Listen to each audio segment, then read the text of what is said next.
Chào các bạn đã quay lại với kênh Cô Ba Bình Dương. Lâu rồi chúng ta không làm món gỏi ha.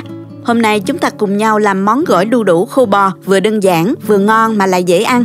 Làm ăn chơi hay làm món khai vị trong tiệc gia đình cũng hấp dẫn.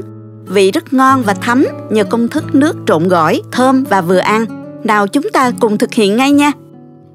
Mời các bạn xem qua thành phần nguyên liệu trước khi làm. Bạn cũng có thể tham khảo những đồ dùng nấu ăn mình hay sử dụng dưới phần mô tả của video.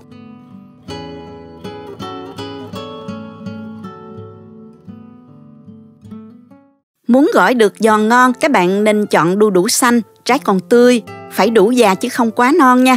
Không chín vàng nha các bạn. Khi dùng móng tay bấm vào đó thì mũ của nó màu trắng trong là đu đủ đã già. Còn mũ trắng đục là đu đủ non nha, sẽ không ngon đâu nha. Đu đủ này ở vườn nhà mình nè, nhìn nó tươi ngon ha. Bây giờ mình sẽ bào vỏ. Các bạn bào sâu vào phần thịt một chút cho sạch hết vỏ xanh, rồi đem rửa lại cho sạch mũ. Sau đó mình bào sợi nè.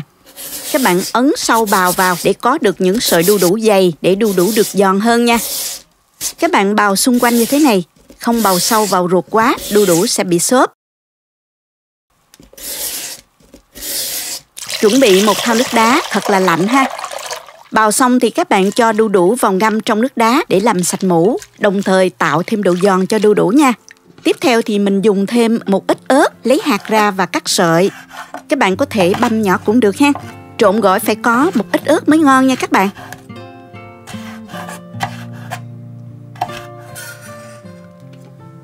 Rau thơm thì mình sử dụng rau răm là hợp nhất. Các bạn có thể thêm rau quế tùy thích nha. Mình cắt rau to to như thế này ha. Đu đủ thì các bạn ngâm 15 phút là được rồi. Mình vớt ra rổ cho ráo nước. Và mình pha nước trộn gỏi luôn nè, rất là quan trọng và quyết định rất nhiều đến chất lượng của gỏi đó. Đầu tiên thì mình cho vào nồi 100g đường, 100g nước, mở lửa nhỏ khuấy cho tan đường. Tiếp tục mình cho 100g nước tương. Bạn dùng nước tương thơm ngon loại nào cũng được ha. 20g tương ăn phở, khoảng 1 muỗng canh đó. 20g tương ớt, khoảng 1 muỗng canh luôn. Đặc trưng của món gỏi đu đủ khô bò, mình phải dùng nước tương mới hợp vị nha. 60g giấm gạo, khuấy đều tất cả lên.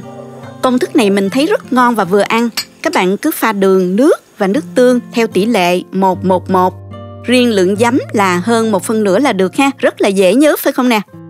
Đun lửa nhỏ cho sôi đều rồi mình tắt bếp luôn. Tuy nhiên các bạn có thể thử lại và điều chỉnh theo khẩu vị gia đình các bạn nhé. Lưu ý là độ mặn của nước tương và vị chua của giấm mà các bạn dùng có thể khác nhau nữa nha. Mình rót nước trộn gỏi ra chén cho nguội nè. Gỏi này các bạn có thể dùng với khô bò hoặc là gan cháy đều rất hợp. Các bạn mua khô bò làm sẵn ngoài hàng cũng được nha. Hôm nay mình dùng khô bò nhà làm. Đây cũng là công thức gia truyền của cậu mình đã kinh doanh tại Mỹ rất thành công. Mình hứa sẽ chia sẻ đến cùng các bạn vào một ngày gần nhất nha. Bây giờ mình sẽ đem đi nướng phần khô bò này trong nồi chiên không dầu. Nhiệt độ là 370 độ F trong 3 phút. Sau đó các bạn trở mặt nướng thêm 2 phút nữa là được ha. Và đây là mình đã nướng xong rồi, rất là thơm luôn. Mình cho vô bịch zip. Dùng chày đập dập cho khô tơi ra, dễ xé hơn đó các bạn.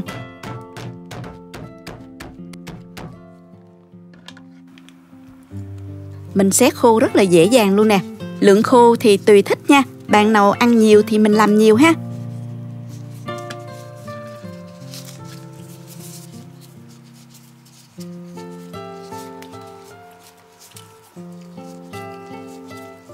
Vậy là mọi thứ đã chuẩn bị xong. Đối với gỏi đu đủ khô bò mình không trộn trước như là gỏi tôm thịt nha.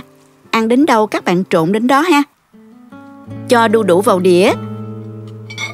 Cho rau răm, ớt, khô bò, hành phi, rắc đậu phộng rang lên.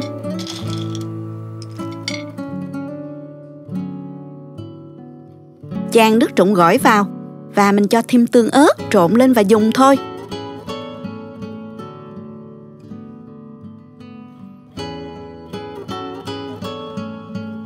Đu đủ giòn rụm, thấm nước tương, vị chua cay nhẹ. Một chút thơm của rau răm, hành phi và đậu phộng rang hòa cùng vị thơm lừng của khô bò. Càng nhai càng thấm đó, ngon vô cùng luôn các bạn. Món này các bạn dùng trong bữa tiệc khai vị hay là làm món nhắm thì hết ý luôn nha. Rất dễ làm phải không nè? Chúc các bạn ngon miệng với gỏi đu đủ khô bò nhé. Nếu thích cách mình chia sẻ, cho mình một like. Nhớ đăng ký kênh để xem công thức khô bò chuẩn vị mà sắp tới mình sẽ chia sẻ đến cùng các bạn. Bạn cũng có thể truy cập vào website cobabinhdương.com để xem công thức nấu ăn dưới dạng bài viết. Cảm ơn các bạn đã xem hết video. Chào tạm biệt và hẹn gặp lại các bạn ở video lần sau nha.